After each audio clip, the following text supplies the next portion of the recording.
7. 형제의 사랑. 1. 형제 사랑은 만민 동포애의 모형. 형제를 왜 주었느냐? 형제가 왜 필요하냐 하면 남자는 여동생이나 누나를 보면서 우리 엄마가 그렇게 자랐구나 하는 걸 알게 됩니다. 엄마 잘하는 걸 보는 겁니다. 또 여자는 오빠나 남동생의 잘하는 것을 가만 보니까 아버지가 그렇게 잘하고 산 것을 보는 것입니다. 그게 형제라는 걸 알아야 된다는 것입니다. 그렇게 자라가지고 하나 되는 겁니다. 그러니 형제를 사랑해야 되겠나요? 안 해야 되겠나요? 부모한테 아들, 딸 둘밖에 없다면 어떻겠습니까? 아들을 두고 볼 때 그에게는 누나가 필요하고 또 형이 필요하지요. 또 딸에게는 오빠가 필요하고 언니가 필요합니다. 또 그들에게는 남동생과 누이동생이 필요합니다. 형님이 있어야 되고 누나가 있어야 되고 남동생, 누이동생이 있어야 됩니다. 이것이 다 갖추어지지 않으면 불행한 것입니다. 여동생, 남동생, 누나, 오빠 다 갖추어져 완전히 하나 되는 가정은 하나님이 보호하십니다. 이것이 씨족과 민족과 국가의 기원이 되기 때문입니다. 형과 누나는 동서를 말하고 남동생과 여동생은 남북을 말하는 것이니 그것이 완성되면 입체가 되는 것입니다. 이것이 사랑의 법도입니다. 이러한 사랑의 법도가 자리를 잡게 될 때 평화의 기원은 이루어지는 것입니다. 오빠의 자리에서 동생을 사랑하고 동생의 자리에서 오빠를 사랑하는데 그냥 사랑할 수 없다는 것입니다. 반드시 부모를 계제시켜가지고 어렸을 때 부모의 품에서 자라던 것을 중요시하면서 사랑해야 됩니다. 부모와 자녀가 하나된 기반에서 연결된 형제라야 하는 겁니다. 그래야 커가면서 같이 올라가는 것입니다.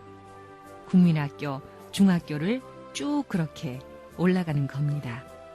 세상을 앞만 돌아다녀 봐도 가정에 있는 형제의 사랑, 피를 나누어 갖고 태어난 형제 같은 것은 없는 것입니다. 사회에 나가가지고 자기 형제 이상 가까운 사람이 있어요? 가까워졌다가도 갈라집니다. 왜 형제가 필요하냐? 종횡을 중심 삼고 연결되는 것이 형제입니다. 아담과 해와를 횡적이라고 하게 되면 하나님과 아담과 해와는 종적인 것입니다. 이것은 평면밖에 안 됩니다. 그렇기 때문에 횡적인 기준이 필요하고 전후가 필요합니다. 가정애를 초월할 수 있는 것은 형제애밖에 없습니다. 만민동포애란 말과 같습니다. 그것이 있어야 구형이 벌어지는 것입니다. 동포애, 형제애를 가지고 세계를 품어야 모든 것이 이상적인 구형이 되는데 부딪히더라도 충격이 없는 것입니다. 그래야 비로소 하나님이 생각하던 모든 실체가 여기에 와가지고 결실되는 것입니다.